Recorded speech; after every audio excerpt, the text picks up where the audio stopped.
Olá, meus irmãos, graça e paz, excelente dia, em nome do Senhor Jesus, cheio da graça e da bondade desse Deus maravilhoso, né? Nosso devocional hoje, nos encontramos aí no capítulo 56, né? Estamos aí nos aproximando dos próximos, né? Agora estamos, né, a partir de amanhã, nos próximos 10 capítulos finais de Isaías. No capítulo 56, nós vamos ver algo bem bacana de se analisar. É a questão que nós temos um Deus que não discrimina ninguém. Deus não é um Deus individualista, quando fala não, que Deus veio só para Israel, que Israel é o povo de Deus. A gente vê que isso não é bem uma verdade. Israel é o povo de Deus quando se trata de ser um instrumento na mão de Deus. Como a dizer que a igreja é o povo de Deus. Não, todos são de Deus, todos.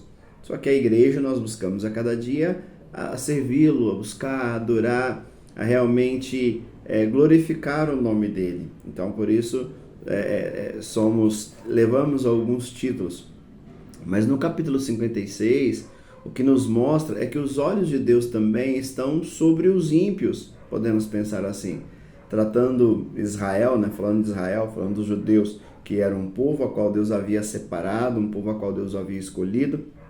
Então, quem não era judeu, automaticamente seria os ímpios. E dentro disso, dessa questão, a gente percebe que Deus não tinha um olhar só para os judeus, só para Israel. Deus também tinha um olhar, o amor de Deus também se estendia pelos ímpios.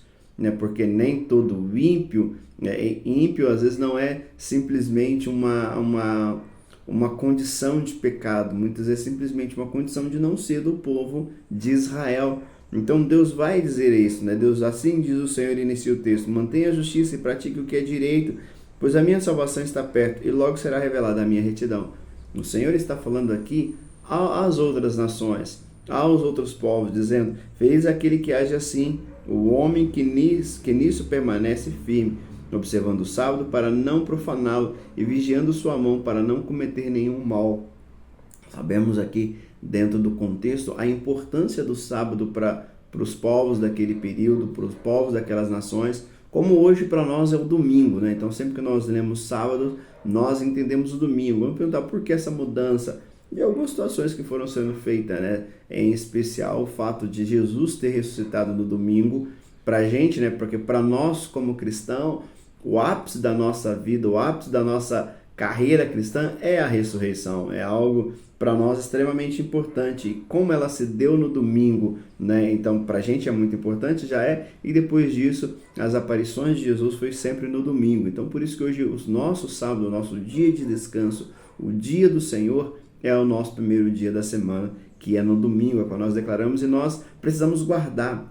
Percebemos que muitas vezes isso tem sido um pouco negligenciado, O domingo tem sido usado para muita coisa, menos para louvar ao Senhor, menos para fazer o bem ao próximo. Então Deus diz, olha, e Deus está dizendo que isso não era só o sábado, guardar o sábado não era só para os judeus, mas era também para o estrangeiro, para aquele também que entendia Deus como seu Senhor, assim como para nós. O domingo é uma bênção para todos. O domingo não é uma bênção. Interessante que o domingo é reservado para louvar e glorificar o Senhor, mas todo brasileiro, podemos pensar assim, o mundo como um todo, ele é beneficiado com a ideia do domingo, porque é um dia do descanso. O versículo 3 diz que nenhum estrangeiro que se disponha a unir-se ao Senhor venha dizer: é certo que o Senhor me excluirá do seu povo.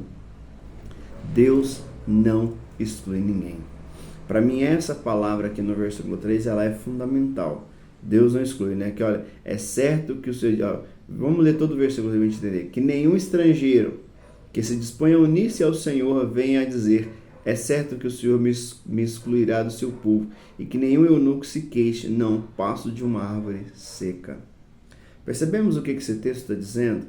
Deus não permite que as pessoas que chegam a Ele, que chegam com o coração contrito e quebrantado, que Ele não vai aceitar, porque pelo contrário, Ele vai rejeitar. Deus diz: não diz isso sobre mim, porque isso não é uma verdade. Eu fico pensando, irmão, se Deus, que é Deus, não exclui ninguém, será que nós temos direito de excluir? Algo que precisamos pensar, algo que precisamos avaliar com muito cuidado e muito zelo. né? Observando isso, diz, falando do eunuco, aquele que não poderia ter filho, e mesmo assim Deus diz, olha, não fale, não diga que você é uma árvore seca, porque o Senhor tem, e ele vai dizer, né, o Senhor no versículo 5 diz, eu lhe darei dentro dos meus templos e dos muros um memorial e um nome melhor do que filhos e filhas, um nome eterno que não será eliminado.